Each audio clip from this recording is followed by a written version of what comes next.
Saya lanjutkan ayat 39-40 ya Mas. Nggih.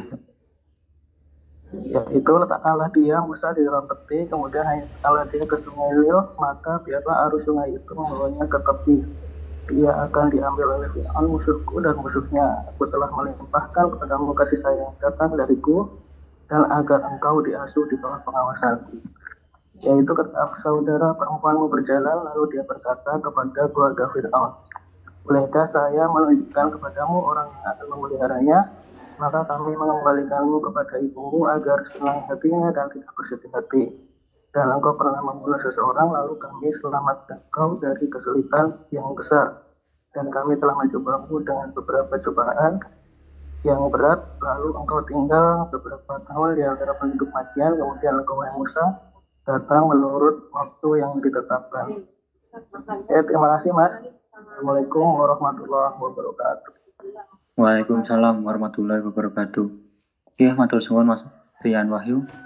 Untuk selanjutnya pembacaan arti ayat 41 sampai 45. Monggo Mbak Sutarti.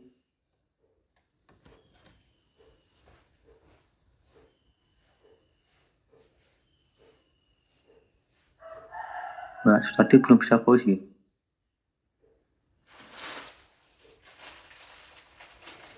Kalau belum, monggo Mas Yatma Abbas dulu.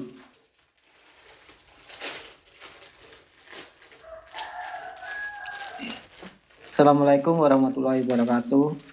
Waalaikumsalam warahmatullahi wabarakatuh. Untuk kabar-kabar, alhamdulillah kami sekeluarga sehat Mas. Perekonomian pekerjaan ada berjalan seperti biasanya. 41 sampai 4 berapa Mas? 45. 41 sampai 45. Oke. Dan aku telah memilihmu menjadi rasul untuk diriku. Pergilah engkau beserta saudaramu dengan membawa tanda-tanda kekuasaanku, dan janganlah kamu berdua lalai mengingatku. Pergilah kamu berdua kepada Fir'aun, karena dia benar-benar telah melampaui batas. Maka berbicaralah kamu berdua kepadanya, kepada Fir'aun dengan kata-kata yang lemah lembut. Mudah-mudahan dia sadar atau takut. Keduanya berkata, ya Tuhan kami, sungguh kami khawatir dia akan segera menyiksa kami, atau akan bertambah melampaui batas. Terima kasih Mas atas waktunya. Saya kembalikan. Assalamualaikum warahmatullahi wabarakatuh. Waalaikumsalam warahmatullahi wabarakatuh.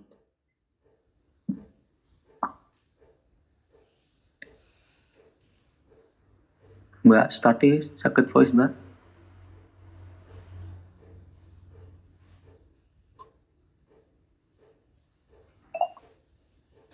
Kalau belum bisa, saya lanjutkan untuk pembacaan arti ayat 46 dan seterusnya.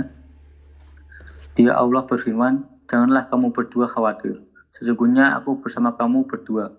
Aku mendengar dan melihat. Maka pergilah kamu berdua kepadanya Fir'aun dan katakanlah, sungguh kami berdua adalah utusan Tuhanmu. Maka lepaskanlah Bani Israel bersama kami dan janganlah engkau menyiksa mereka. Sungguh kami datang kepadamu dengan membawa bukti atas kerasulan kami dan Tuhanmu. Dan keselamatan itu dilimpahkan pada orang yang mengikuti petunjuk. Sungguh telah diwahyukan pada kami bahwa siksa itu ditimpakan pada siapapun yang mendustakan ajaran agama yang kami bawa dan berpaling tidak memedulikannya.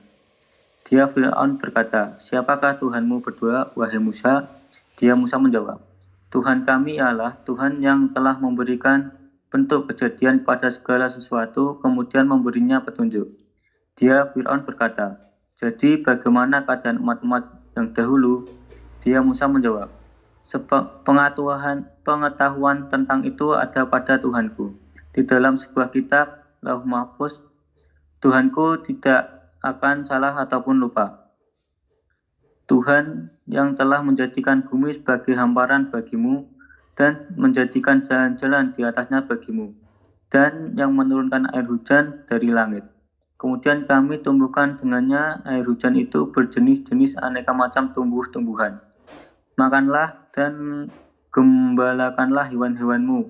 Sungguh pada yang demikian itu terdapat tanda-tanda kebesaran Allah bagi orang yang berakal.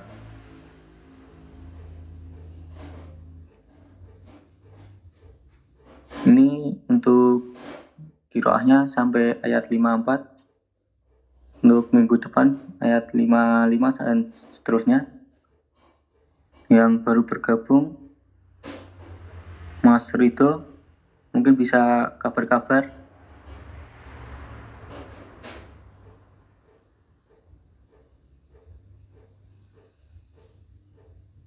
Sama Mas Fahri.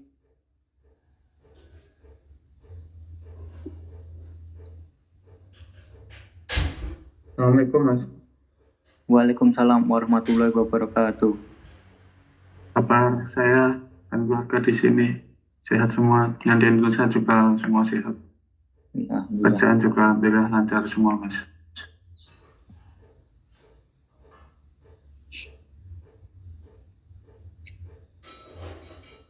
Nih Mas Asroi, ngapunten. Ustadz sudah ada respon nggih? Nggih, Mas Amin. Ada balasan mungkin sebentar lagi bergabung. Terima kasih Mas Asroi untuk moderatornya malam hari ini. Mas Ma'ruf bisa dipersiapkan mungkin untuk absennya. Nggih, sampun Mas Amin. Mas Asroi bisa update ayat nggih, Mas? Update ayat nggih, Mas? Nggih, bisa nggih? Enggak belum bisa Mas, tapi saya keluar dulu nih Mas. Niki ganti HP dulu. Oh nggih, siap. Monggo Mas Asroi.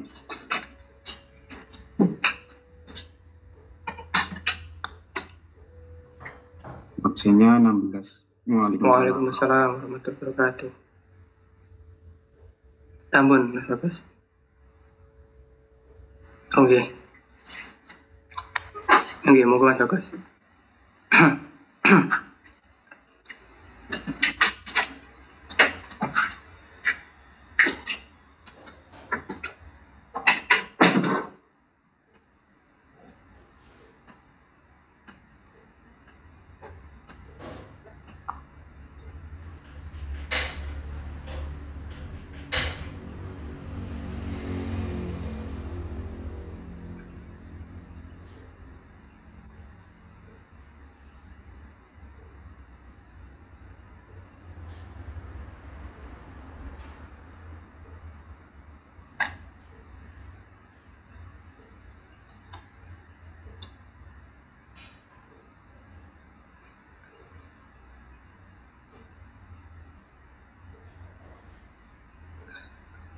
Assalamualaikum warahmatullahi wabarakatuh, Ustaz. Waalaikumsalam warahmatullahi wabarakatuh. Bagaimana kabarnya, Ustaz? Alhamdulillah baik, Mas. Mudah-mudahan semuanya baik. Ya, alhamdulillah sehat juga, Ustaz. Sebelum dimulai kajian, izin melaporkan yang sudah tergabung, Ustaz. Iya, silakan. Yang sudah tergabung ada 16, dari Korea ada 6, dari Jepang ada 2, dari Taiwan ada 1, dari Hong Kong ada 3, dari Qatar ada 1, dari Finlandia ada 1, dan dari Indonesia ada 2, Ustaz. Iya, mudah-mudahan bisa istiqomah. Oke, amin. Selanjutnya, monggo bisa dimulai, Ustaz. Baiklah teman-teman, mari kita mulai. Bismillahirrahmanirrahim. Alhamdulillah, salatu wassalamu ala rasulillah. Sebelum kita bicarakan topik kita hari ini, kita akan bicara tentang ulama. Barangkali ada pertanyaan yang belum terselesaikan minggu lalu, kita selesaikan dulu. Oke, ada 2 pertanyaan Ustaz dari minggu lalu.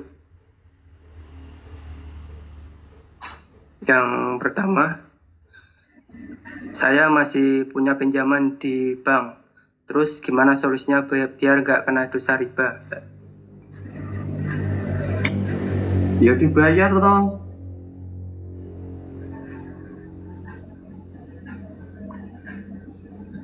Dulu perjanjiannya bagaimana kan gitu, ya, utang ya dibayar, apa mau ngemplang riba itu urek senengannya kan gitu, ya dibayar, selesaikan, setelah itu tidak utang lagi kan gitu. Kalau memang betul-betul alasannya itu takut pada riba, dosa riba kan gitu.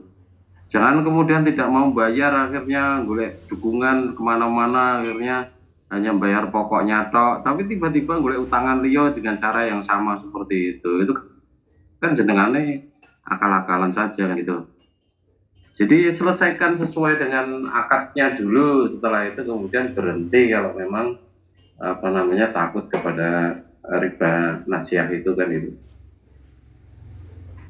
Gitu Mas, simple loh. Oke Ustaz. Kemudian pertanyaan selanjutnya. Assalamualaikum Ustaz. Waalaikumsalam warahmatullahi wabarakatuh. Mohon diterangkan surat ke-6 surat Al-An'am ayat 128, kecuali jika Allah menghendaki lain. Itu maksudnya bagaimana Ustaz?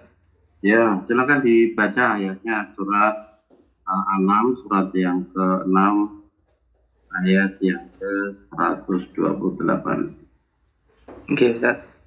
A'udzu billahi minasyaitonir rajim.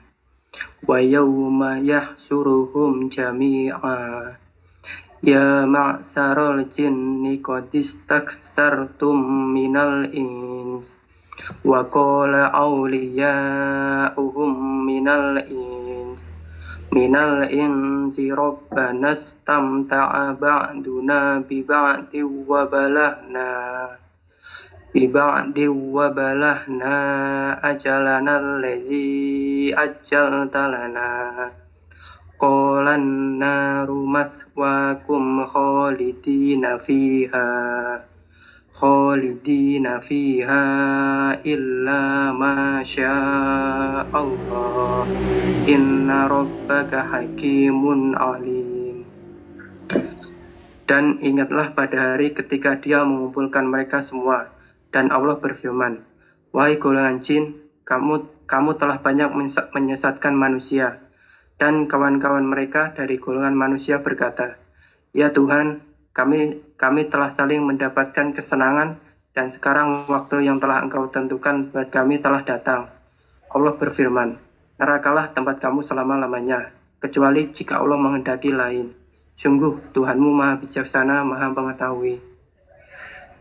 Ya, jadi yang pertama harus kita pahami dulu bahwa semua di ayat-ayat itu bicara bahwa di surga itu kekal, kemudian di neraka itu juga kekal gitu. Kalau kita temukan di dalam surat Al-A'raf ayat yang 40 itu unta masuk lubang jarum, coba dibaca ayatnya. Surat Al-A'raf ayat keberapa tadi Ustaz? Ayat 40 Mas.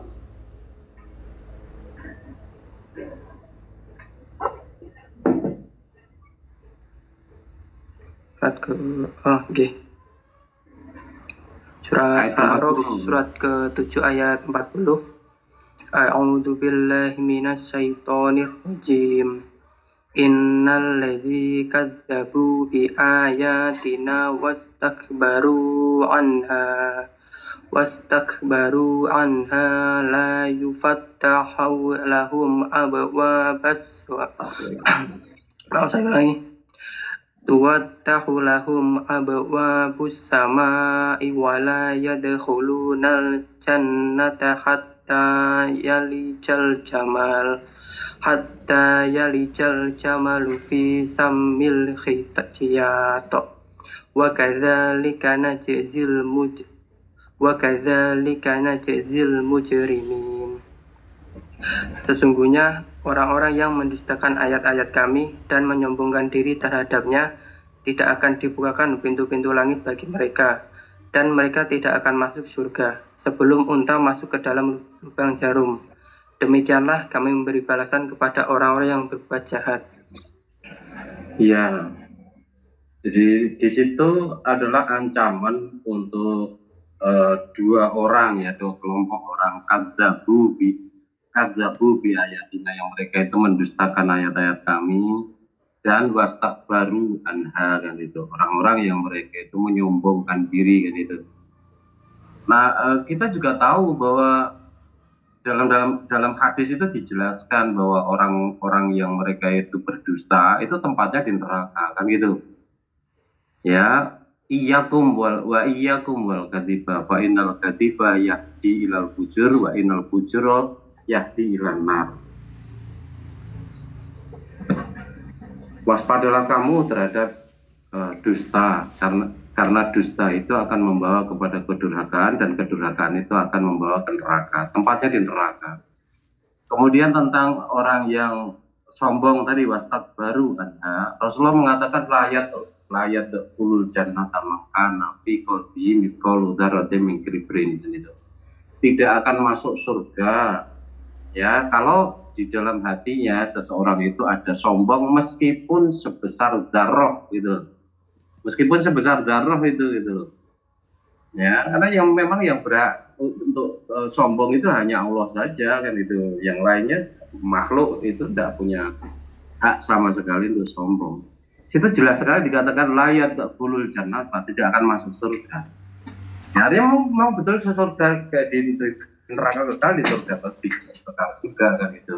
Nah kalau di situ seolah-olah ada peluang sampai kalau ada onta masuk lubang jarum, itu sebenarnya kan bahasa-bahasa ejekan saja dari Allah gitu ya, kepada orang-orang yang mereka itu sengaja mendustakan ayat-ayat Allah dan juga menyombongkan diri kepadanya kan gitu.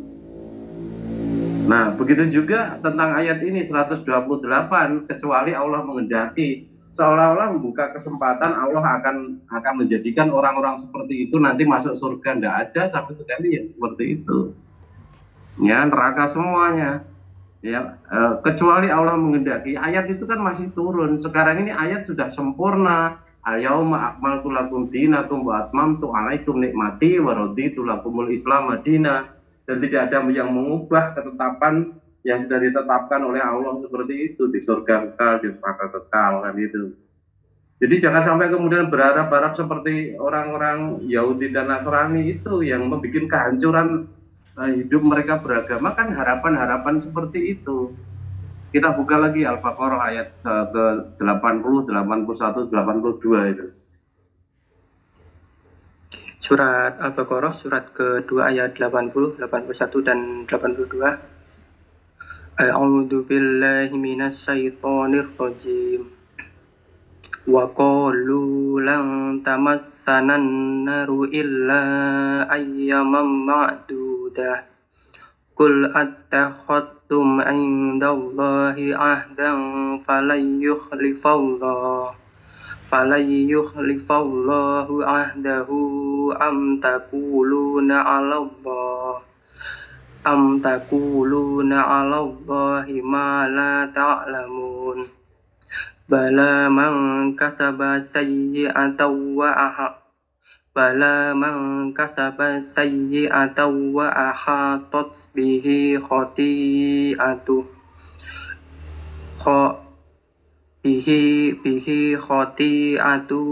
faulaika ashabun nar hum fiha khalidun. Walladzina amanu wa amilus solihati ulaika ashabul jannah hum fiha khalidun. Dan mereka berkata, neraka tidak akan menyentuh kami kecuali beberapa hari saja. Katakanlah, sudahkah kamu menerima janji dari Allah sehingga Allah tidak akan mengingkari janjinya? Ataukah kamu mengatakan tentang Allah sesuatu yang tidak kamu ketahui? Bukan demikian. Barang siapa berbuat keburukan dan dosanya telah menenggelamkannya, maka mereka itu penghuni neraka, mereka kekal di dalamnya. Dan orang-orang yang beriman dan mengerjakan kebajikan, mereka itu penghuni surga, mereka kekal di dalamnya. Ya, seharusnya ketika kita sudah membaca ayat 80, 81, 82 itu sudah tidak ada angan-angan lagi tentang pikiran ahli neraka masuk surga yang seperti itu atau penafsiran ke sana, itu harusnya sudah berhenti di situ. Mari kita perhatikan ayat 80 ini. A'udzu billahi minasyaitonir rajim wa qalu lan tamassana naru illa ayyaman ma'dudah. Jadi dan mereka berkata, mereka itu siapa? Mereka itu adalah orang-orang Yahudi dan Nasrani yang kita itu diingatkan oleh Allah supaya tidak menyerupai mereka, tidak seperti mereka. Wala yakunu kalladzina utul kitaba min qabl faqala alaihimul amadu faqasat qulubuhum wa katsirum minhum fasiqun, di surat Al-Hadid ayat yang ke-16 itu kan itu. Dan janganlah mereka orang-orang beriman itu berkeadaan seperti orang-orang yang dahulu diberi kitab. Siapa yang beri kitab itu? Ya di Yahudi dan Nasrani itu, maksudnya kan gitu. Bahkan di setiap doa kita, setiap Al-Fatihah, setiap sholat kita, setiap rakaat kita selalu membaca Al-Fatihah yang di situ dikatakan sebagai di situ ada doa. Ihdinas siratal mustaqim. Ya Allah, tunjukilah kami jalan yang lurus. Lalu dijelaskan oleh Allah di ayat selanjutnya, siratal ladzina an'amta 'alaihim ghairil maghdubi 'alaihim waladdallin. Jadi ya ini jalannya orang-orang yang telah engkau beri nikmat. Siapa yang telah engkau beri nikmat itu dijelaskan oleh Allah lagi di dalam surat An-Nisa ayat ke-69, kan itu orang yang taat kepada Allah dan Rasulnya, intinya seperti itu. Kemudian dijelaskan di situ ghairil maghdubi 'alaihim waladdallin, dijelaskan oleh hadis Rasulullah mengatakan innal maghduba 'alaihim al-yahud wa innad dallina an-nasara. Tadi kan di situ dikatakan ghairil maghdubi 'alaihim, ya, bukan jalan orang yang kau murkai atas mereka, waladdallin, dan bukan orang yang tersesat. Rasulullah menjelaskan siapa orang yang dimurkai oleh Allah itu, innal maghduba 'alaihim al-yahud, sesungguhnya orang yang dimurkai mereka itu adalah orang-orang Yahudi, wa innad dallina an-nasara, dan orang-orang yang dolim, yang tersesat itu adalah orang-orang Nasrani. Artinya jangan sampai hidup saya itu seperti mereka, orang Yahudi dan Nasrani, yang satu kelompok dimurkai oleh Allah, tentu saja tempatnya di neraka. Satu kelompok lagi dia tersesat, tentu saja tersesat dari surga masuk ke neraka, dan begitu. Nah, ini orang-orang Yahudi dan Nasrani itu punya pikiran seperti ini, waqalu, dan mereka itu berkata, mereka itu bersikap hidup, lan tamassanan naru illa ayyaman ma'dudah, kan itu. Sungguh namanya api neraka itu tidak akan menyentuh kami kecuali hanya beberapa hari saja, ma'dudat. Jadi dia ayyaman ma'dudat, beberapa hari yang terhitung, kan itu, tertentu saja, kan gitu. Jadi mereka merasa bahwa diri mereka itu, karena mereka itu kekasih Tuhan, kalau mereka dosa-dosa yang banyak, kemudian mereka paling dimasukkan ke neraka beberapa hari saja, kemudian dimasukkan ke surga. Tidak ada model seperti itu.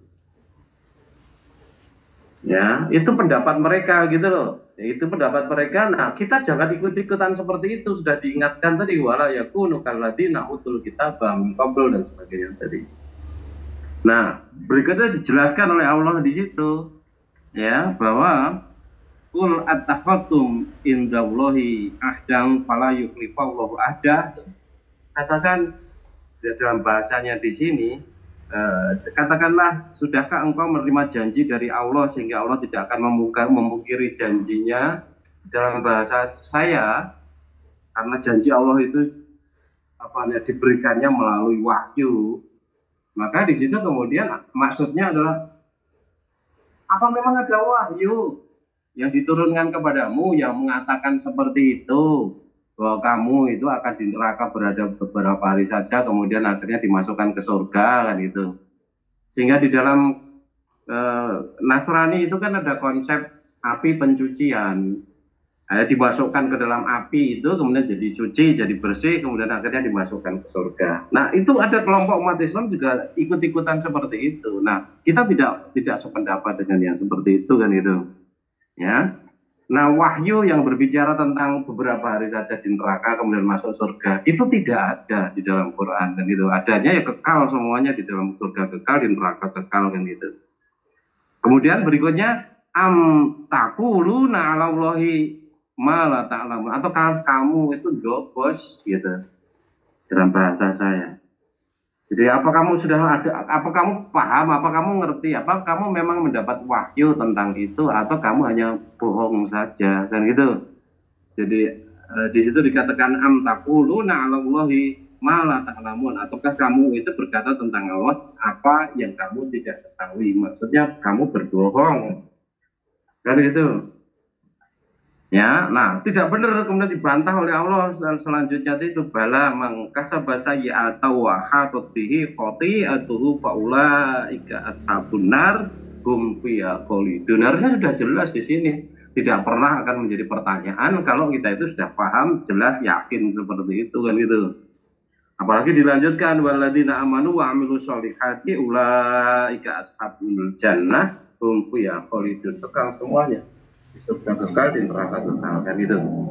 Nah, kalau tadi saya katakan justru yang membuat kerusakan hidup beragama penyebabnya karena pemikiran-pemikiran yang seperti itu, harapan-harapan neraka sithik rapopo kemudian akhirnya masuk surga, itu ditunjukkan oleh Allah juga, dibeberkan oleh Allah juga, yang membuat kerusakan itu bikin orang menjadi ingkar, kafir, artinya tidak taat kepada Allah, tidak melaksanakan ayat-ayatnya dan sebagainya. Itu diungkap juga oleh Allah di dalam surat Ali Imran ayat 23-24 itu saudara. Surat Ali Imran surat ketiga ayat 23 dan 24. A'udzu billahi minasyaitonir rajim. Alam tara ilal ladzina utu nasibam minal kitabi yud'auna ila kitabillahi liyahkuma bainahum thumma yatawalla fariqum minhum wa hum mu'ridun. Dzalika bi annahum qalu lan tamassanan naru illa ayyaman ma'dudat wa gharrahum fi dinihim ma kanu yaftarun. Tidakkah engkau memperhatikan orang-orang yang telah diberi bagian kitab, yakni Taurat? Mereka diajak berpegang kepada kitab Allah untuk memutuskan perkara di antara mereka. Kemudian sebagian dari mereka berpaling seraya menolak kebenaran. Hal itu adalah karena mereka berkata, api neraka tidak akan menyentuh kami kecuali beberapa hari saja. Mereka terpedaya dalam agama mereka oleh apa yang mereka ada-adakan. Seharusnya itu sudah amat sangat dalam, kita bisa mendapat pelajaran di situ. Ayat 23 berbicara tentang penolakan terhadap kebenaran yang dilakukan oleh orang-orang yang menerima kitab itu. Kebetulan di sini adalah orang-orang Yahudi yang menerima kitab itu. Nah, kemudian penyebabnya apa? Diuraikan oleh Allah di ayat yang ke-24 itu. A'udzu billahi minasyaitonir rajim. Dzalika bi annahum qalu lan tamassanan naru illa ayyaman ma'dudat. Itu penyebabnya. Ya, yang demikian itu disebabkan karena mereka itu bersikap hidup lan tamassanan naru illa ayyaman ma'dudat. Sungguh api neraka itu tidak akan menyentuh kami kecuali hanya beberapa hari saja. Jadi karena mereka itu merasa sebagai orang terpilih, ya kemudian mereka yakin bahwa mereka dikasih oleh Tuhannya, nanti kalau di neraka ya paling beberapa hari saja, kemudian akhirnya dimasukkan ke surga.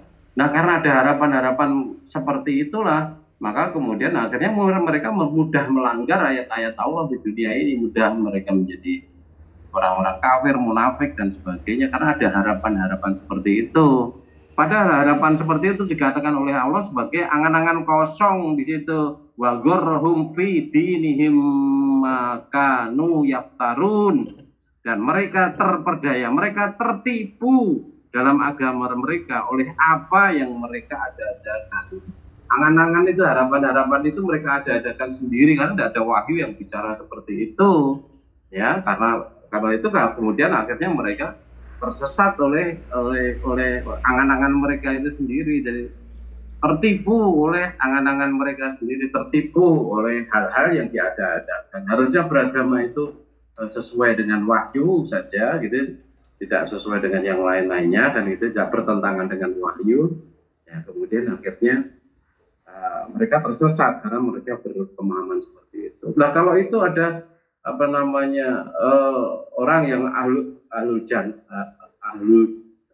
jahanam, ya, artinya orang yang mereka itu sudah masuk neraka sampai gosong-gosong, kemudian akhirnya dia dimasukkan ke nahrul hayat, kemudian hidup lagi, akhirnya bisa tumbuh lagi dan sebagainya. Jangan ditafsiri bertentangan dengan ayat ini, jangan ditafsiri bertentangan dengan ayat-ayat yang lain yang bicara tentang kekal itu. Ya, harusnya itu kan ditafsiri sebelum, artinya itu sebagai peringatan kita jangan sampai kita menjadi seperti itu, gitu ya. Sama seperti gambaran-gambaran orang yang kalau dia terus seperti itu, berbuat seperti itu, maka kemudian dia akan masuk neraka. Tetapi karena dia bertobat, yang tadinya harusnya disiksa di neraka bisa-bisa sampai gosong-gosong seperti itu, karena bertobatnya, kemudian dia seolah-olah dia akhirnya selamat ya dari api neraka tadi, meskipun dia sebenarnya sudah sampai gosong kan gitu. Ingat bahwa ada seorang pemuda yang dia membunuh 100 orang, kemudian dia sedang menjalani pertobatan, belum melakukan apa-apa, baru menuju ke satu desa yang ditunjukkan oleh seorang alim, dia mati di tengah jalan. Akhirnya diberitakan oleh Rasul orang itu masuk surga gitu loh. Ya harusnya kalau dia mati karena membunuh 100 orang tadi kan, kalau ibaratnya dibakar gosong itu sudah betul-betul jadi areng, karena membunuh 1 orang saja itu dianggap seperti membunuh manusia seluruhnya, dosanya amat sangat berat sekali di situ kan, itu sudah jelas memasukkannya ke neraka. Ya, apalagi ini 100, gosongnya betul-betul jarem banget kan itu. Nah, karena dia bertobat di tengah jalan, maka kemudian tidak jadi menjadi gosong yang seperti itu, seolah-olah dia diselamatkan melalui nahrul hayat tadi. Jangan kemudian diterima secara letterlek begitu, sehingga akhirnya bertentangan dengan ayat-ayat yang lain. Salah kalau memahami ayat yang seperti itu kan itu. Ya. Nah, sama seperti itu tadi. Nah, ayatnya sekarang ini sudah lengkap, sudah tidak ada perubahan sama sekali dari Allah. Ya, artinya kecuali Allah menghendaki tadi, tidak akan berkehendak lain, karena sudah ditetapkan seperti itu. Di neraka kekal, di surga kekal, bahkan beberapa hari saja tidak dibuka kesempatan oleh Allah di situ kan gitu. Nah, dan ayatnya sudah sempurna sampai sampai turunnya ayat ketiga dari surat Al-Maidah itu, al-yauma akmaltu lakum dinakum. Jadi pada hari ini aku telah sempurnakan bagi kalian agama kalian. Sudah tidak turun ayat lagi yang membuka kemungkinan untuk menjelaskan tentang kalau Allah menghendaki tadi gitu. Maka jangan kemudian kita mengada-ada dengan memasukkan ide di surga, di neraka beberapa hari saja kemudian akan masuk ke surga selama-lamanya kan gitu.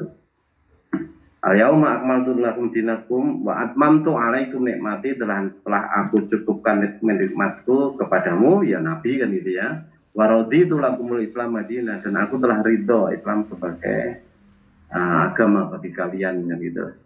Artinya ridhonya tadi sudah komplit, agama sudah komplit, sudah diridhoi tanpa adanya embel-embel penjelasan tentang kecuali Allah menghendaki dengan membuka kesempatan tadi kan gitu. Kalau memang ada dalilnya seperti itu di wahyu, ya boleh saja, monggo silakan. Tetapi kalau tidak ada, ya jangan sampai kemudian kita ikut-ikutan keliru seperti orang Yahudi. Bersikap hidup seperti orang Yahudi itu jelas dilarang. Padahal orang Yahudi ya Nasrani seperti itu. Maka mestinya kita tidak berpikiran seperti itu kan gitu. Apalagi ini soal akidah. Ya, soal ibadah, soal berpakaian, soal pakai jenggot, soal pakai ini itu dan sebagainya, itu aja sudah dilarang kita menyerupai mereka. Ya, apalagi itu soal yang amat sangat penting, paling penting dalam kehidupan ini, yakni akidah tadi kan itu. Maka jangan sampai kita menyerupai mereka dengan percaya bahwa dia di neraka beberapa hari kemudian masuk surga. Apalagi di sini dijelaskan bahwa orang yang seperti itu tertipu oleh angan-angan mereka, tertipu oleh kehidupan beragama mereka yang mereka ada-adakan. Ya, mestinya tidak ada, tetapi diada-adakan seperti itu. Begitu Mas, mudah-mudahan bisa dipahami. Ya Ustaz, untuk pertanyaan minggu kemarin alhamdulillah sudah tersampaikan semua Ustaz. Ya, alhamdulillah, mudah-mudahan bisa dipahami. Baik, barangkali tentang ini buka dulu pertanyaan yang kaitan dengan ini, karena yang kaitannya dengan ini itu banyak yang kalau ngaji baru itu kemudian tidak paham. Silakan ditawarkan dulu kepada teman-teman yang kaitannya dengan ini. Ya, silakan buat teman-teman yang mau bertanya tentang terkait dengan akidah ini, bisa menyalakan mikrofonnya atau bisa ketik di kolom chat di Zoom ini.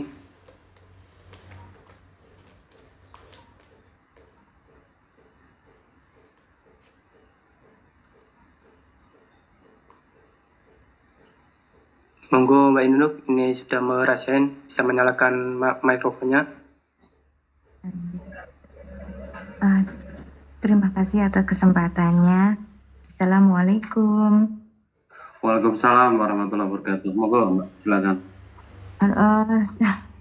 Baru bergabung juga sih tadi, jadi baru sedikit dengar tentang tausiah Ustadz tadi. Cuman ada ganjalan nih Ustadz tentang pemahaman yang berbeda gitu ya. Misalnya tentang ini apa yang sekarang kita mau lakukan ini, ibadah sholat Idul Adha gitu kan, ada pemahaman yang berbeda. Ada yang menurut patokan bahwa sholat itu berdasarkan Arafah. Terus ada pemahaman lain sehingga berbeda hari gitu. Kalau kita menyikapi yang seperti itu tuh bagaimana ya Ustadz? Padahal kan itu sangat fatal kan. Seandainya kita memahami bahwa hari raya Idul Adha itu tanggal 29. Padahal kita kan hadisnya ada kalau Idul Adha itu menurut wukuf yang di Arafah, puasa Arafahnya gitu, otomatis 1 hari setelah puasa Arafah baru Idul Adha. Nah, kalau kita pemahaman misalnya tanggal 29, berarti pas kita udah lebaran, tapi malah kita puasa, padahal puasa itu kan dilarang, malah dosa imbasnya. Itu kan apa ya, sangat urgen banget gitu. Terus bagaimana kayak gitu tuh? Bagaimana cara kita tahu perintah atau larangan dari Quran maupun sunnah itu yang sifatnya misalnya larangan atau perintah itu tidak terlalu wajib atau yang sifatnya hanya makruh atau mubah atau haram. Bagaimana cara menilai kayak gitu? Seperti halnya pemahaman di kelompok lain tentang banyak halnya, tentang riba, terus tentang zakat, kan ada yang pakai haul, ada yang pakai nisab, ada yang tidak. Itu kan sangat mendasar gitu dalam kehidupan kita. Juga masalah-masalah lain kayak masalah sembelian, kita makan di mana harus kita memperhatikan unsur-unsur penyembelian yang syar'i, kalau tidak itu termasuk penyembelian yang diharamkan. Itu kan sangat mendasar, sampai kalau seandainya kita salah lalu kita makan barang haram masuk ke dalam tubuh kita sehingga membuat kita tidak diampuni dosanya, itu kan sangat fatal Ustadz. Kadang-kadang saya bingung menyikapi kayak gini nih, bagaimana cara kita tahu bahwa larangan yang Allah atau Rasul tekankan ke hambanya itu sifatnya haram mutlak atau wajib mutlak atau itu hanya sekedar mubah. Seperti halnya kayak apa ya, perintah harus taat dalam pembagian warisan, terus taatnya itu semua yang udah diatur dalam Al-Quran itu, bahwa setelah Allah menguraikan kewajiban-kewajiban yang harus ditaati hambanya, ayat selanjutnya biasanya itulah hukum-hukum Allah yang harus kita taati dan harus ingat bahwa azab Allah sangat pedih. Tapi kadang-kadang kita meremehkan, nggak kita taati gitu. Contohnya dalam hal pembagian warisan atau apa ya, banyak hal lah hukum-hukum dalam kehidupan sehari-hari ini. Gitu, mohon tausiahnya Ustadz. Ini jadi unek-unek saya. Gitu. Terima kasih atas tausiahnya. Ini yang ditanyakan tentang apanya? Tentang perbedaan pemahaman Idul Kurban tadi atau tentang penentuan halal haram dari perintah Allah dan Rasulnya tadi? Intinya tentang bagaimana kita mengukur perintah atau larangan Allah atau Rasulnya itu bagaimana seberapa kita tahu bahwa ini larangan ini sifatnya hanya mubah atau makruh atau ini haram mutlak gitu, dengan perbedaan-perbedaan itu Ustadz. Ya, kalau itu kan tidak ada kaitannya dengan kurban tadi kan, itu perbedaan pemahaman tadi. Jadi kalau itu sederhana sekali sebenarnya. Kalau itu memang perintah dari Allah, maka perintah Allah itu hukumnya wajib. Ya, kecuali ada dalil yang membelokkannya, kan itu. Ya. Nah, begitu juga larangannya Allah, kan itu. Larangan Allah itu ya sifatnya kemudian jadi haram. Nah, kecuali ada dalil yang membelokkannya, kan itu. Kalau ada yang membelokkannya atau pernyataan atau ayat atau apa ya, atau hadis yang membelokkan, ya kemudian dia berubah. Dari misal saja kalau itu larangan dari haram kemudian turun menjadi makruh, kan itu. Kalau itu tidak ada perintah dari Allah kemudian tidak ada yang membelokkannya, ya artinya dari wajib kemudian dia turun menjadi sunnah dan sebagainya, seperti itu. Sesederhana itu saja ya. Maka kita bisa melihat ayat di majelis tafsir Al-Quran itu kalau menyampaikan di brosur itu gitu ya, itu kan selalu ayat-ayat yang berhubungan satu dengan yang lain itu dikumpulkan dengan satu, jadi satu. Kemudian hadis-hadis yang berbicara tentang topik yang sama itu kemudian juga dikumpulkan jadi satu, kemudian diambil pemahaman yang komprehensif dari ayat dan hadis itu, gitu. Maka dari situ selalu muncul di situ pemahaman yang berbeda-beda, lalu MTA milih yang mana, kan gitu biasanya. Ya, jadi sederhana saja, misal saja yang sering saya sampaikan di sini, Rasul itu kan melarang kita kencing menghadap atau membelakangi kiblat dan gitu. Ya, nah kalau itu memang hanya itu saja hadis yang berbicara tentang kencing atau buang air ya, menghadap atau membelakangi kiblat, ya maka kemudian menjadi larangan yang kuat mutlak, artinya menjadi haram, kan itu. Akan tetapi kemudian ada hadis lain yang berbicara bahwa Abdullah bin Umar itu menyaksikan Rasulullah itu buang air ya menghadap ke arah kiblat itu. Maka kemudian akhirnya turun dari haram tadi menjadi makruh, bisa seperti itu. Tetapi ulama lebih hati-hati lagi di dalam memahami itu. Ya, artinya ya tetap larangan, tetapi kalau ada pembatas antara Ka'bah dengan orang yang buang air tadi, kemudian itu boleh, artinya tidak masalah. Artinya dengan pemahaman yang seperti itu kamar mandi maupun WC yang menghadap menuju ke arah kiblat sana di berbagai tempat tidak perlu dirubah arahnya dan sebagainya. Ya, karena tadi pemahaman ulama kemudian kalau ada pembatas, kan itu. Ya, kalau secara fikihnya sendiri ya, maka kemudian kesimpulannya kalau begitu tidak haram, karena kalau haram Rasulullah tidak mungkin akan buang air menghadap menuju ke arah kiblat sana, kan gitu. Rasulullah kan orang yang paling alim tentang agama ini, dan Rasulullah orang yang paling takwa di antara manusia ini, kan gitu. Tentu tidak akan melanggar larangan Allah kalau itu memang menjadi larangan, kan gitu. Maka dengan dalil yang kedua tadi membelokkan pemahaman yang pertama yang tadinya berupa larangan kuat, kemudian akhirnya menjadi makruh. Makruh itu kalau mau diturunkan akhirnya menjadi makruh seperti itu. Tetapi ulama lebih hati-hati. Jadi saya katakan kalau ada pembatas antara orang yang buang air tadi dengan kiblat, maka kemudian tidak masalah. Ya kalau sekarang nggak ada orang yang motor kencing menghadap ke arah kiblat di sana, dicekel tentara polisi yang ada di sana selalu berjaga seperti itu. Ya meskipun selalu dibersihkan juga, tetapi kan tidak mungkin orang kecuali orang gila saja yang itu. Nah, keadaan sekarang sudah berbeda dengan dulu kan Rasul saja juga masih mandi di tempat terbuka dan sebagainya, ditutupi oleh putrinya dan sebagainya. Buang air juga masih banyak di tempat terbuka, tapi sekarang kan sudah tidak ada, modelnya sudah berbeda. Nah, di tempat terbuka itu jangan sampai kemudian menghadap ke arah kiblat misal saja.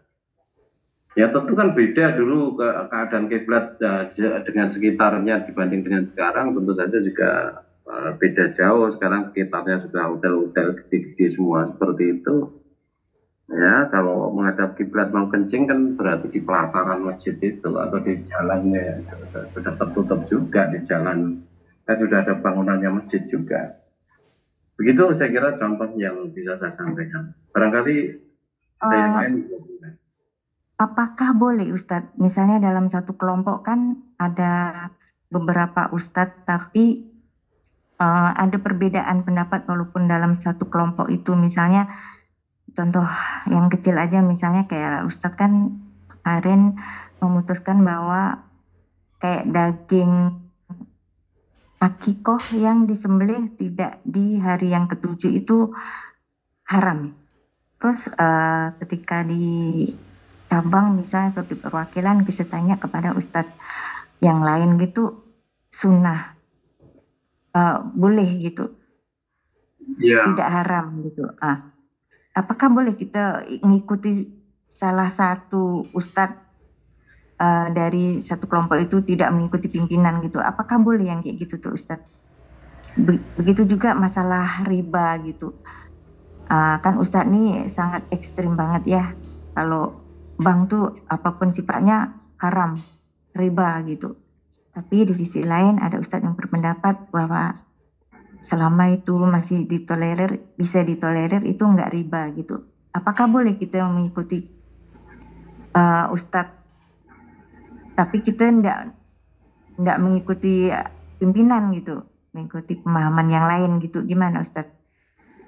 Ya, seharusnya kita cerdik ya, cerdas ya. Mengikuti itu bukan mengikuti pimpinannya, mengikuti bukan mengikuti siapa saja, tetapi mengikuti itu mengikuti pemahamannya yang sesuai dengan Quran dan Sunnah. Ya, kalau pimpinan salah ya justru malah ditegur kan gitu toh. Tegurnya bisa langsung, bisa tidak langsung juga kan gitu. Ya. Apa mau dibiarkan kalau kemudian salah, kemudian biar begitu saja kan gitu. Padahal salah memahami kan gitu. Jadi mengikuti itu bukan mengikuti si A, si B-nya. Kalau kita itu mengikuti karena mengikuti si A, si B, itu namanya taklid. Taklid itu syirik. Syirik itu tempatnya di neraka, tidak ada tempat lain gitu. Ya. Jadi coba dilihat di dalam surat Syura, ayat Syura itu surat yang ke-42, ayat yang ke-21 juga sih. Lama tidak dibuka ayat ini.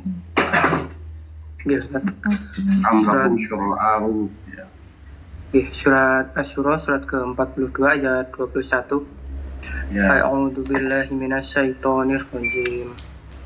Am lahum syuraka'u syara'u lahum minad dini ma lam ya'tam bihillah walaula kalimatul fasli laqudiya bainahum wa innadz zalimina lahum adzabun alim. Apakah mereka mempunyai sesembahan selain Allah yang menetapkan aturan agama bagi mereka yang tidak diizinkan, yakni diridhai Allah, dan sekiranya tidak ada ketetapan yang menunda hukuman dari Allah, tentulah hukuman di antara mereka telah dilaksanakan. Dan sungguh, orang-orang zalim itu akan mendapat azab yang sangat pedih. Mari kita perhatikan. Am lahum syuraka'u syara'u lahum minad dini ma lam ya'zam bihillah. Apakah mereka itu mempunyai sesembahan, mempunyai pimpinan, mempunyai kiai, ya, selain Allah, ya, yang menetapkan aturan agama ini bagi mereka yang tidak diizinkan Allah. Kalau ada seorang kiai, pimpinan, ustadz, ulama yang dia menetapkan tentang riba yang bertentangan dengan apa yang dimaksudkan oleh Allah dan Rasulnya, itu termasuk syirik kalau kita mengikuti.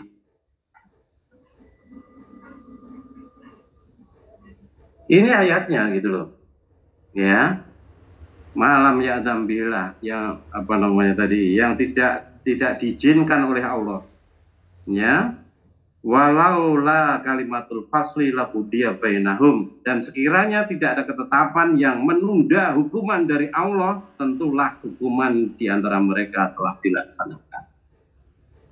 Hukumannya nanti di akhirat, ya itu malah berat sekali kalau sampai di akhirat dihukum, karena sudah tidak ada tempat lagi, waktu lagi untuk bertobat gitu loh. Ya. Kemudian wa innad dzalimina lahum adzabun alim, dan sungguh bagi orang-orang zalim itu akan mendapatkan azab yang sangat pedih. Di sini orang zalim itu orang yang itu tadi, yang taklid tadi kan itu. Ya, jadi kalau kita taklid, kita diancam oleh Allah ini dengan hukuman yang amat sangat pedih tadi. Maka setiap orang itu kan harus menggunakan akal pikirannya untuk memahami ayat-ayat itu. Kalau tidak paham, jangan diamalkan, kan gitu kata Allah. Coba dibuka lagi di dalam surat Isra ayat yang ke-36 itu, silakan. Surat Al-Isra surat ke-17 ayat 36. A'udzu billahi minasyaitonir rajim. Wala taqfu ma laisa laka bihi ilm. Innas sam'a wal basara wal fu'ada kullu ulaika kana anhu mas'ula. Dan janganlah kamu mengikuti sesuatu yang tidak kamu ketahui, karena pendengaran, penglihatan, dan hati nurani, semua itu akan dimintai pertanggungjawabannya. Ya, jelas sekali toh. Wala takfu ma laisa laka bihim, dan janganlah kalian mengikuti sesuatu yang kamu tidak ketahui. Jangan ikuti kan, kamu orang ngerti dong, paham, merasa diamal kayak kan gitu. Tapi jangan itu ikut-ikutan, karena ikut-ikutan malah dilarang kan gitu. Inna sama wal basara wal fuada kullu ulaika kana anhu mas'ula. Sesungguhnya pendengaran, penglihatan, dan fuad kita, hati kita, semuanya itu akan dimintai pertanggungjawabannya di hadapan Allah kan itu. Nah, tanggung jawab kita kan masing-masing kan itu. Pimpinan kita atau siapapun itu kan tidak akan menanggung dosa kita. Ya, resikonya ada di dalam surat Al-Baqarah itu ayat yang ke 166, 167 itu resikonya orang taklid itu di situ. Silakan. Surat Al-Baqarah surat kedua ayat 166 dan 167. Dimulai dari ayat 165 dulu. Dari 100 ayat terakhir itu. Nggih, dari ayat 165. A'udzu billahi minasyaitonir rajim. Wa minan nasi may yattakhidhu min dunillahi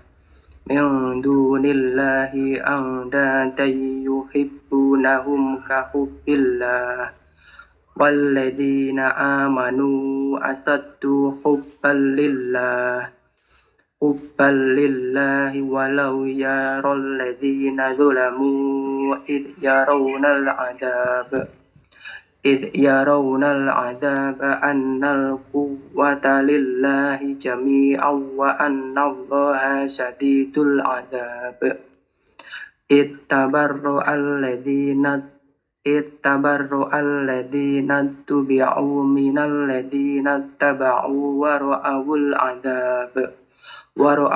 'adaba wa taqatta'at bihimul asbab.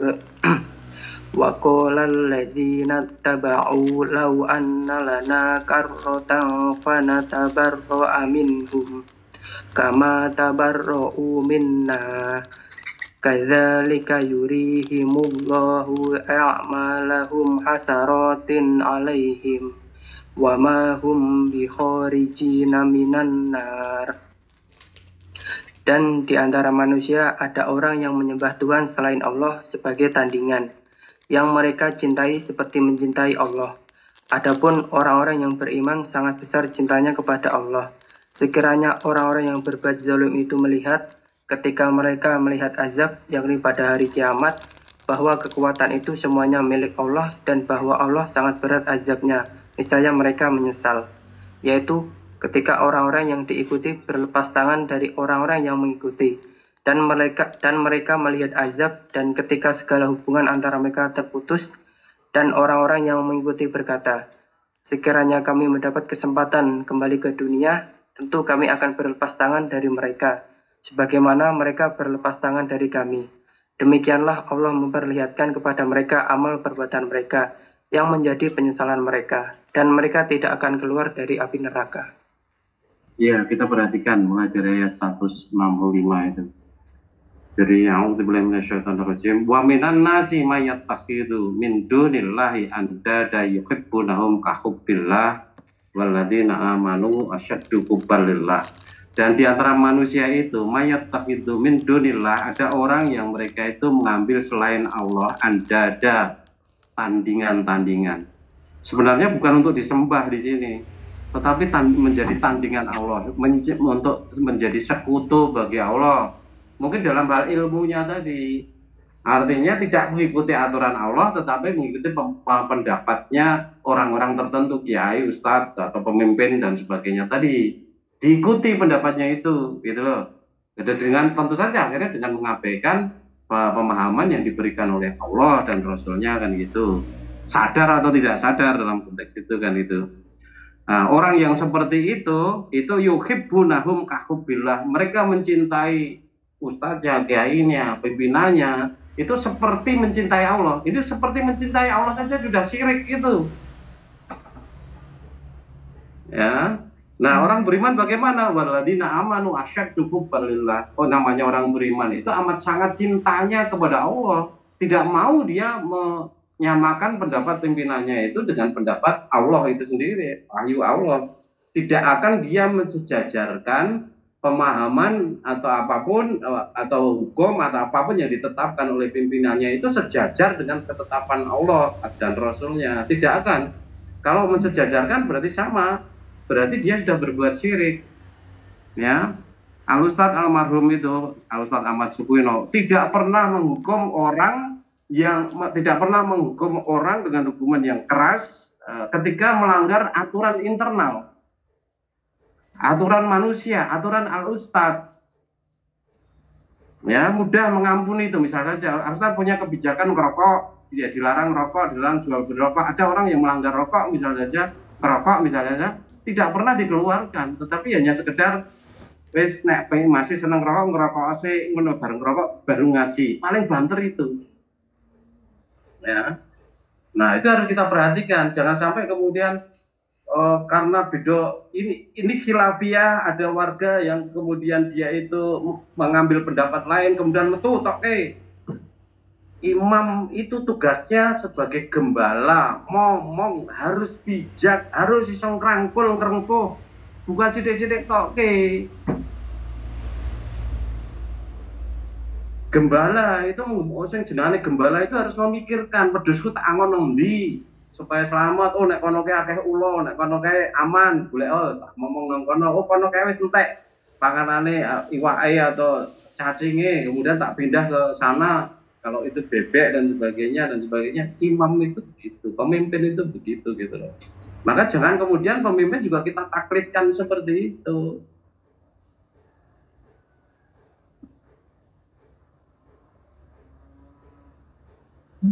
Ya. Jadi seorang imam itu jangan sampai kemudian merasa tersinggung karena beda pendapat, merasa tersinggung sebenarnya. Saya itu sejak Ustadz Ahmad Sukuino itu sudah banyak yang beda pendapat dengan beliau, antara lain tentang pemahaman tentang doa waktu sujud dan sebagainya, dan terbuka beliau juga tahu dan sebagainya, tidak pernah ada apa-apa sampai beliau wafat gitu loh. Karena memang antara sahabat pun Umar dengan Rasulullah, Umar dengan Abu Bakar itu mereka berbeda pendapat satu dengan yang lain, tidak ada masalah gitu loh. Yang penting hati. Nah kalau hatinya yang sudah rusak karena merasa terancam, karena merasa dendam atau karena masalah yang lain, nanti kebijakan menjadi berbeda yang seperti itu. Nah umat juga seperti itu, jangan sampai kemudian takut kepada, karena ada pemimpin-pemimpin tertentu yang mereka itu membuat establish kepemimpinannya itu melalui tindakan yang keras, sok ngancam, sok keras dan sebagainya seperti itu. Harusnya tidak, di dalam Islam tidak seperti itu. Jadi kewibawaan seorang pemimpin di dalam Islam, kiai, ustadz, ulama dan sebagainya di dalam Islam itu muncul karena akhlaknya, karena ilmunya, karena akhlaknya. Ketinggian derajatnya muncul di situ, bukan karena ancamannya begini, ancamannya begitu, tidak seperti itu. Itu sudah keluar dari jalur Islam, model seperti itu. Dolim kan gitu. Jadi beda pendapat itu harusnya tidak menjadikan masalah karena sama-sama ada dalilnya. Maka tadi ketika bicara tentang Idul Kurban tadi, ada yang hari Rebu, ada yang Kamis. Kita masih tetap sama seperti dulu, menetapkannya sesuai dengan hari wukuf di Padang Arafah, karena setelah hari wukuf itu kita akan kurban dan sebagainya. Tetapi tetap kita menghormati yang mau sholat hari Kamis dan sebagainya karena mengikuti tanggalnya kan itu. Ya, karena mereka tahu tanggal wukuf itu adalah tanggal 9, mereka menetapkan tanggal 9 di negara kita ini sebagai hari Arafah. Ya, kalau dia sebagai hari Arafah, maka kemudian tanggal 10-nya itu Idul Kurban. Nah, kebetulan hari Arafahnya di Indonesia ini sama dengan hari Idul Kurbannya kita kan gitu, sehingga berbeda. Kalau dosa, kalau menurut kita dosa, kalau menurut mereka tidak dosa karena Arafahnya mereka hari Rebu kan gitu, sehingga Idul Kurbannya di Kamis kan gitu. Nah, kalau kita kan tidak seperti itu. Kalau kita kurbannya hari Rebu tanggal 28, maka kemudian kita puasa Arafahnya dan hari Selasanya kan gitu. Jadi saling menghormati saja dan jangan merasa bahwa kita lebih hebat dari mereka dan sebagainya. Nanti malah jadi sombong. Kalau sombong ya tidak ada tempat di surga nanti gitu. Saling menghormati saja, saling nyaman-nyaman saja gitu loh. Jadi kita sebagai orang yang terpelajar, yang biasa ngaji gitu ya, harusnya hidup kita itu diwarnai oleh ilmu gitu loh. Ya sudah, mereka berpendapat begitu, ya sudah. Sama seperti kita dengan saudara kita di Muhammadiyah yang berpendapat kaitannya dengan sholat malam yang 4 rakaat itu dilakukan hanya 2 rakaat salam, 2 rakaat salam. Sementara orang Muhammadiyah mereka itu berpemahaman 4 rakaat itu 4 rakaat 1 kali salam dan sebagainya begitu. Kan juga nyaman-nyaman saling menghormati, tidak ada apa-apa gitu loh. Ya seperti itu saja kan, jangan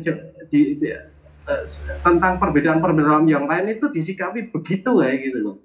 Jadi tidak usah dilebih-lebihkan gitu, tidak usah lebih dari itu, jangan kan itu, nanti malah keliru kan itu. Ya, kemudian berikutnya waladina amanu asyaddu hubban lillah walau yaral ladina dzalamu id yarawna al-'adzaba anal quwwata lillahi jami'a wa anna Allaha syadidul 'adzab. Tidak perlu dijelaskan lebih rinci.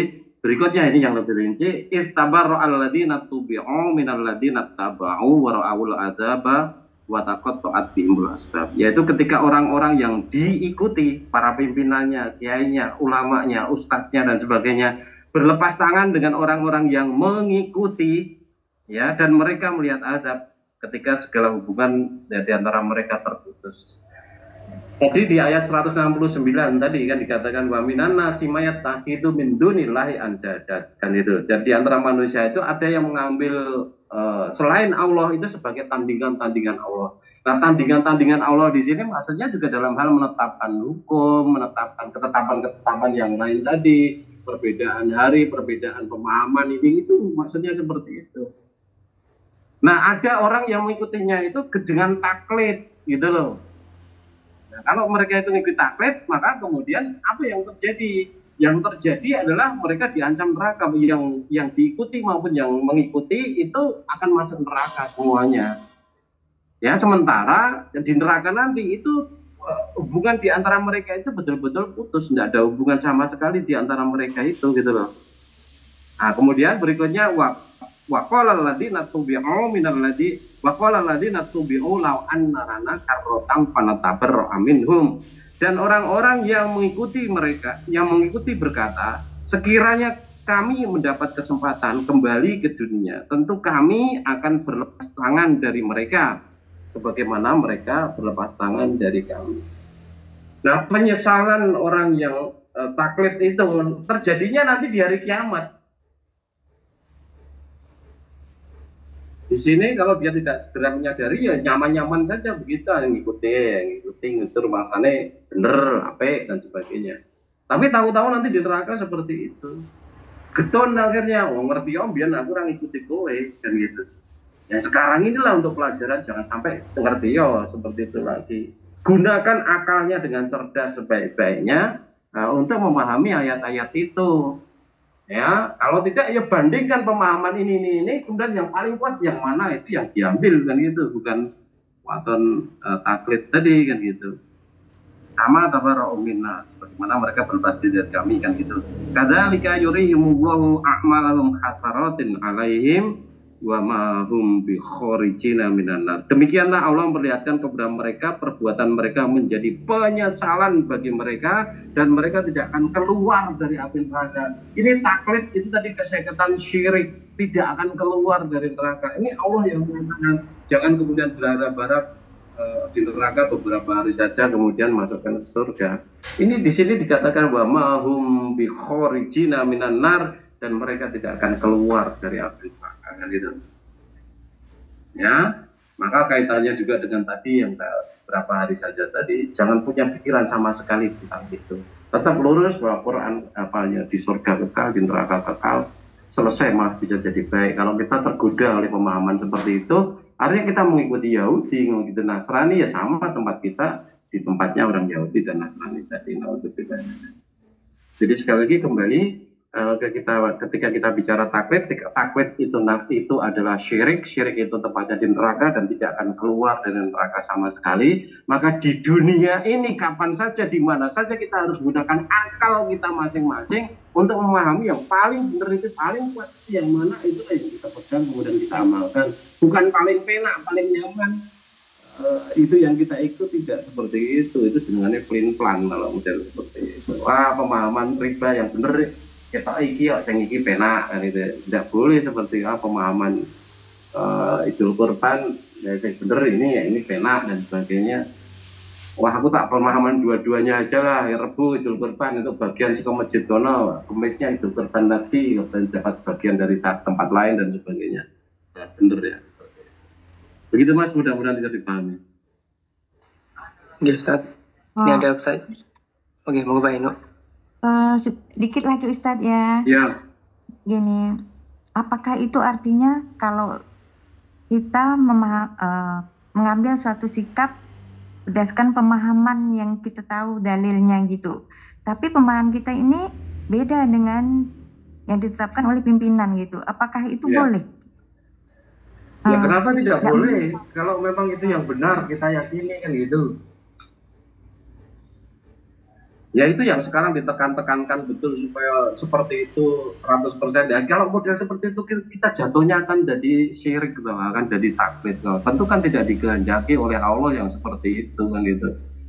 Ya, cuman jangan kemudian diekspos barangkali seperti itu sehingga menimbulkan ketidaknyamanan. Sebenarnya ketidaknyamanan itu tergantung orangnya itu sendiri kok gitu. Kalau senantiasa merasa terancam padahal sama sekali tidak ada ancaman, ya seumur hidup akan begitu terus. Jadi kalau kita tawakal kepada Allah sebagai pimpinan atau apapun, nyaman-nyaman saja, malah justru nyaman-nyaman saja, enak saja, tidak ada apa-apa. Wong itu hanya titipan dari Allah saja kok dibikin stres gitu loh menghadapi yang seperti itu. Mudah-mudahan segera ada perubahan. Saya sudah melihat perubahan itu setelah beberapa hal sampai mungkin kepada pimpinan dari itu. Mudah-mudahan. Mohon maaf Ustadz, apakah itu nggak bertentangan dengan An-Nisa 59 bahwa kita harus taat? Kalau benar ya harus diikuti, kalau tidak benar dok piye? Taat kepada Allah Rasulnya, wa ulil amri minkum nih, benar toh tentu saja kebenaran. Artinya ketaatan kita kepada pimpinan itu harus sesuai dengan ketaatan kita kepada Allah dan Rasulnya. Satu garis. Karena sebenarnya yang harus kita taati itu hanya satu saja, Allah, bukan yang lain-lain. Kalau Rasul itu bertentangan dengan Allah, itu pun harus ditolak.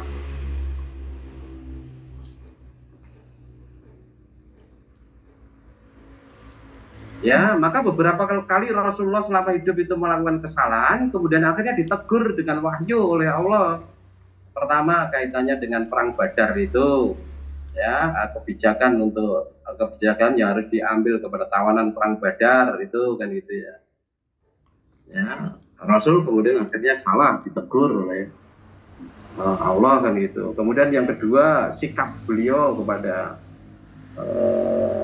Abdullah bin Umi Maktum yang melengos dan sebagainya, mendahulukan dakwahnya kepada orang-orang pembesar kafir Quraisy, padahal mereka tidak mau beriman dan sebagainya. Padahal si Abdullah bin Umi Maktum itu betul-betul ingin beriman kan gitu ya.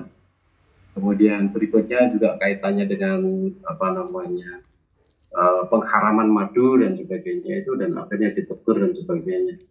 Nah ini Rasul saja bisa salah seperti itu kok, apalagi pimpinan manusia biasa kan tentu banyak salah ya. Kalau salah kemudian tidak mau introspeksi ya, ada masukan yang lain dan sebagainya ya, untuk tersesat loh nanti kan gitu ya. Apalagi kalau kemudian ya kita mengambil sikap serawopo mesti bener lah, wis taklid, sudah taklid yang seperti itu ya. Mungkin saja pimpinannya malah selamat, denenya malah selamat gara-gara pimpinannya memang kemampuan pemahamannya sampai di situ kan itu. Sementara yang ngisor hanya taklid saja ya, dia akhirnya masuk neraka kan itu. Alhamdulillah. Jadi siapapun di antara kita harus betul-betul gunakan otak kita. Ya seperti Umar berani menegur Rasulullah dan sebagainya itu, berani berbeda pendapat dengan Rasulullah, padahal ini kasih Allah, padahal ini satu-satunya manusia yang diberi otoritas oleh Allah, tetapi Umar menggunakan akalnya yang cerdas tadi untuk mencapai kebenaran. Nah kita juga bisa begitu, menggunakan akal kita yang cerdas untuk memahami kebenaran dan memegang kebenaran itu untuk keselamatan kita masing-masing gitu loh. Ya, maka beda pendapat tidak ada masalah, seharusnya kan gitu. Nah, yang dipegang adalah kebenaran. Harusnya justru malah siapapun kalau itu kemudian melihat kebenaran seperti itu, harusnya kemudian rujuk ilal haq gitu loh. Artinya kalau kita bicara riba yang dilarang oleh Allah itu yang menyebabkan orang itu berbuat dolim dan didolimi, seperti yang sudah kita baca di ayat 279 itu.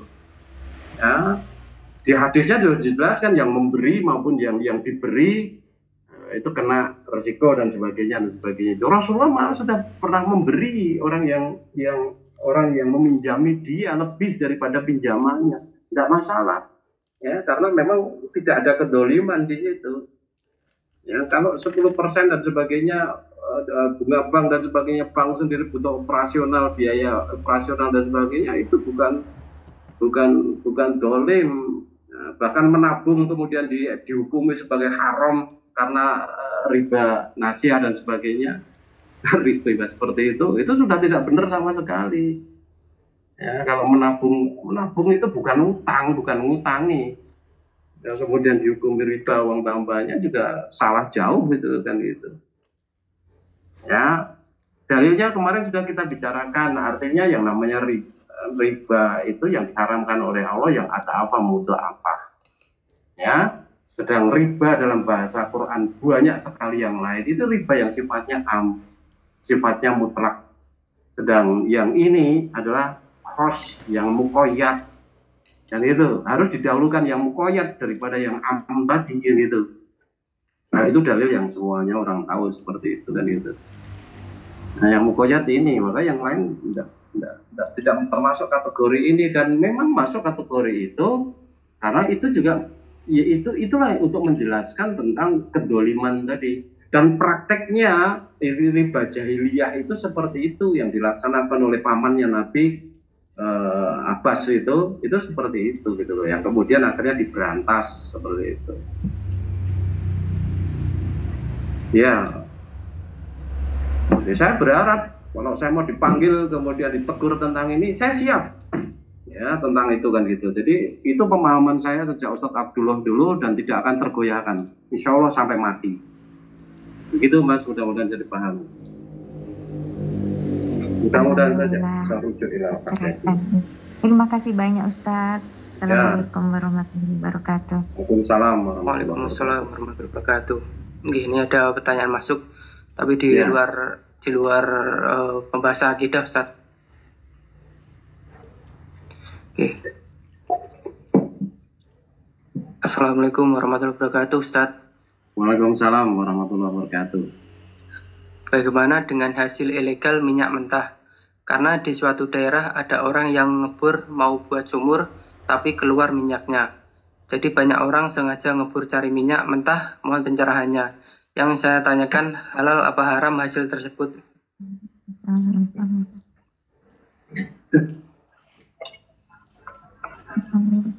Astagfirullahaladzim.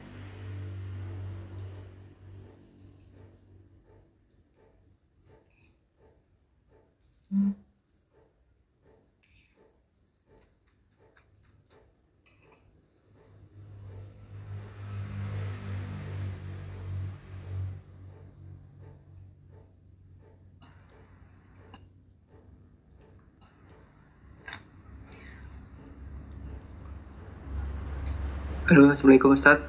Ini videonya belum ada, Ustadz.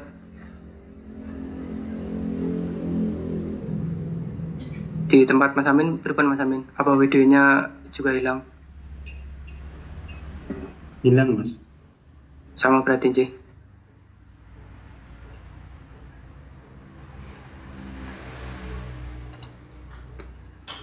Oke, ini Ustadz terkeluar, mungkin baru ada gangguan sinyal. Mohon tunggu sebentar, J.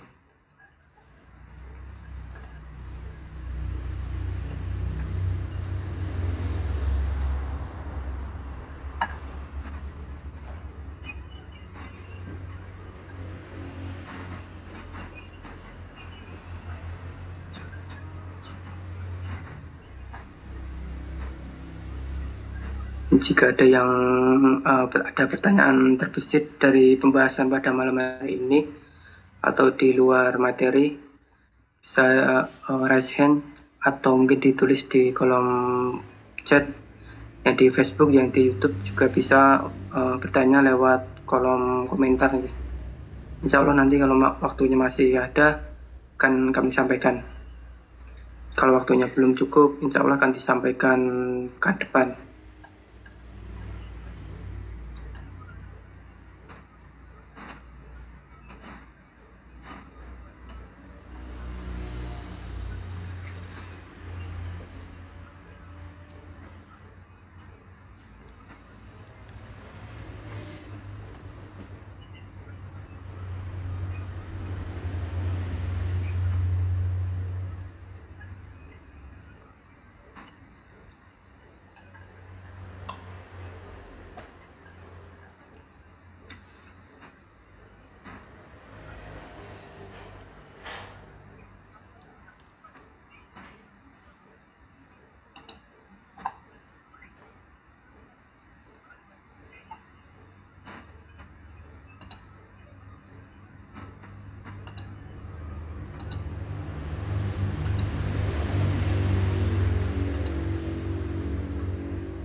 Assalamualaikum warahmatullahi wabarakatuh, Ustadz. Audionya belum masuk, Ustadz.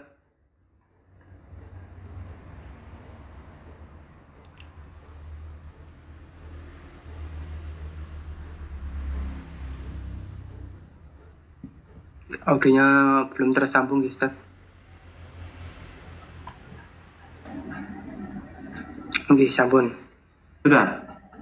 Sambung, Ustadz. Oke. Tadi sampai mana, Mas? Tadi sampai pertanyaan, Ustadz. Tapi belum terjawab. Pertanyaan apa? Tentang di luar materi, tentang minyak tadi, Ustadz. Saya ulangi lagi pertanyaannya. Ya, kalau pertanyaannya halal atau haram, jawabnya halal. Tapi pahami bahwa kita itu tidak hidup di negara Islam, kita hidup di negara Pancasila yang ada aturannya sendiri, kan gitu. Ada undang-undang dasarnya yang katakan bahwa alam ini, kekayaan alam dikuasai oleh negara untuk dimanfaatkan sebesar-besarnya bagi kepentingan rakyat, dan gitu. Maka kalau umpamanya kalian itu ngebor di situ ada sumurnya, ya mestinya itu dilaporkan ke pemerintah. Ya, nanti kan ada laporkan ke pemerintah, nanti pemerintah akan dieksplor di situ, memang baik dan sebagainya. Tentu kamu akan diberikan kompensasi dan bahkan bisa aja kamu minta perjanjian untuk mendapatkan bagi hasilnya meskipun sekian persen dan sebagainya, supaya keluarga kamu dan anak cucu kamu juga sejahtera dari hasil di situ kan gitu.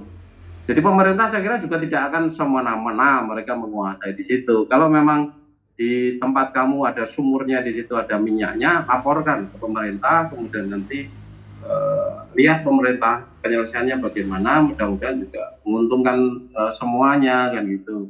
Tidak dieksplor sendiri, kamu ambil sendiri, nanti kamu tahu-tahu ditangkap kalau pemerintah, polisi kan jadi masalah kan gitu.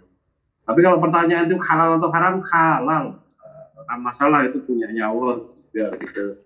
Nah, tapi kamu melanggar aturan kalau kamu mengekspornya sendiri kan gitu. Ya, karena tadi undang-undang dasarnya mengatakan seperti itu. Begitu Mas, mudah-mudahan bisa dipahami. Oke Ustaz, ini ada sambungan pertanyaan tentang akidah Ustaz, yang tadi dibahas. Bagaimana dengan praktik beragama di salah satu ponpes di Indramayu yang sedang viral? Apakah kita sikapi sebagai perbedaan pendapat atau sebagai kesesatan? Ya, kalau benar ya, kalau benar dia pimpinannya pusat sendiri itu meragukan Al-Quran, kebenaran Al-Quran, ya itu sudah melenceng dari agama kita kan gitu. Ya, kalau hal-hal yang sifatnya kecil, adzan, kemudian dia adzannya dengan mengepal begini, atau dengan cara yang lain, orang masalah itu, masalah yang kecil tadi. Tapi kalau tentang akidah, sekali lagi keyakinan bahwa Quran itu la raiba fih, dan itu yang mengatakan Allah sendiri, kok kita meragukan? Nah itu sesat, itu tidak boleh, ya, tidak bisa dibenarkan itu. Seharusnya di sini MUI yang segera turun tangan di situ nangani itu, tapi katanya juga malah diusir dari sana dan sebagainya. Berita yang benar kita tidak tahu kan gitu. Meskipun itu aset negara, atau kalau dia itu masih menyatakan dirinya sebagai orang Islam, kok dia begitu, itu namanya menyesatkan. Justru itu pelecehan terhadap agama yang sebenarnya itu malah seperti itu. Karena Allah sendiri mengatakan la raiba fih, kok dia masih meragukan dan sebagainya. Kalau itu masih kaitannya dengan misal saja syariat misal saja seperti itu, masih di bawah akidah. Tapi kalau ini sudah akidah, kalau kaitannya dengan meragukan Al-Quran tadi kan itu, ya perlu diklarifikasi, kemudian didandani oleh pejabat yang berwenang, apakah itu Kementerian Agama ataukah itu MUI dan sebagainya, harus segera turun tangan koordinasi untuk mengambil untuk melakukan klarifikasi. Kelemahan kita itu ada di klarifikasi ini, tabayun gitu loh. Hanya karena informasi dari orang-orang yang dia percaya sudah benar, ya, dianggap sudah benar dan sebagainya. Padahal banyak orang-orang di sekitar kita itu yang mereka itu hatinya busuk, kemudian menyebarkan fitnah ini itu dan sebagainya. Saya melihat sendiri bertahun-tahun keadaan seperti itu gitu. Jadi jangan percaya kecuali melalui tangan pertama, tidak ada tangan tabayun itu, tidak ada tangan kedua, tangan ketiga. Tabayun itu ya harus langsung kepada orangnya kan gitu, tidak melalui A melalui B. Faktanya seperti ini kok kan itu. Oh, tidak bisa, fakta itu dalam pemahaman kita melihat fakta yang sama, tapi hakikatnya bisa berbeda. Niatnya apa dari orang yang aslinya itu, orang lain menafsirkan lain, melihat faktanya sama. Sama ketika kita belajar faktanya sama-sama sholat, yang satu iman, yang satu munafik. Itu bedanya kalau bumi karo langit gitu. Faktanya betul-betul sama kan gitu. Ya. Tetapi kebenaran hakikatnya itu bisa beda sejauh bumi dan langit dan gitu. Maka Islam itu betul-betul menempatkan tabayun itu pada posisi yang tinggi. Saya tadi mengatakan kalau itu benar kan gitu. Kalau itu benar, kalau itu tidak benar ya ora kan gitu. Ya, maka perlu tabayun tadi oleh pejabat-pejabat yang berwenang. Nah, kalau kita kan tidak perlu repot-repot dengan itu. Itu sana saya ngurusi, kita ngurusi yang lain sendiri, urusannya dewe, kaitannya dengan dakwahnya sendiri dan sebagainya, sudah selesai. Tidak usah repot dengan orang-orang lain kan itu. Begitu Mas, mudah-mudahan bisa dipahami. Iya Ustaz. Dan dari saya Ustaz, di luar materi, bagaimana hukumnya menggunakan produk-produk dari perusahaan yang mendukung atau bahkan mendanai LGBT, Ustaz? Ya enggak apa-apa.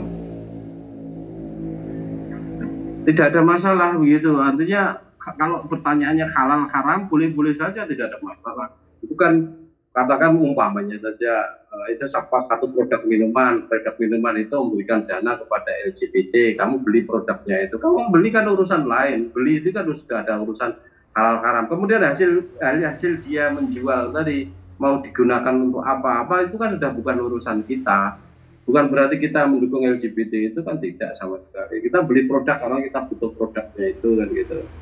Nah, itu hanya kebijakan kita saja. Nah, kalau kita mungkin ada minuman yang lain saja, tidak usah itu kan itu ya boleh-boleh saja. Tapi kalau kita bicara dosa atau tidak, ya tidak dosa lah. Mungkin beli minuman kok dosa, itu bagaimana? Ya.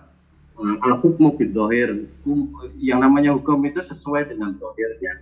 Nah, dohirnya kita beli minuman, ya dihukumi beli minuman itu, bukan kemudian dihukumi mendukung LGBT tadi. Lain lagi kan itu. Banyak dulu orang yang merasa yang mengait-ngaitkan itu boikot produk Amerika karena mereka mendukung Israel menjajah Palestina. Tapi sudah diperhatikan sama orang. Jadi perhatikan sama orang banyak. Nah, kalau diperhatikan betul ya monggo, bisa saja baik kan itu. Tetapi tetap saja hukumnya juga halal. Masa umpamanya saja Fanta Coca-Cola jadi haram. Jadi haram kalau dia itu ada zat yang haram, dilarang Allah di situ kan itu. Soft drink biasa saja ya tetap halal, ya tidak ada masalah. Begitu Mas, mudah-mudahan bisa dipahami. Ya Ustaz, insya Allah bisa dipahami. Kemudian ada satu pertanyaan lagi dari YouTube. Izin bertanya Ustaz, di dalam brosur sholat bagian 17, Nabi kita membaca ayat rahmat, maka beliau memohon rahmat. Apabila membaca ayat azab, beliau doa dari azab. Mohon penjelasannya Ustaz.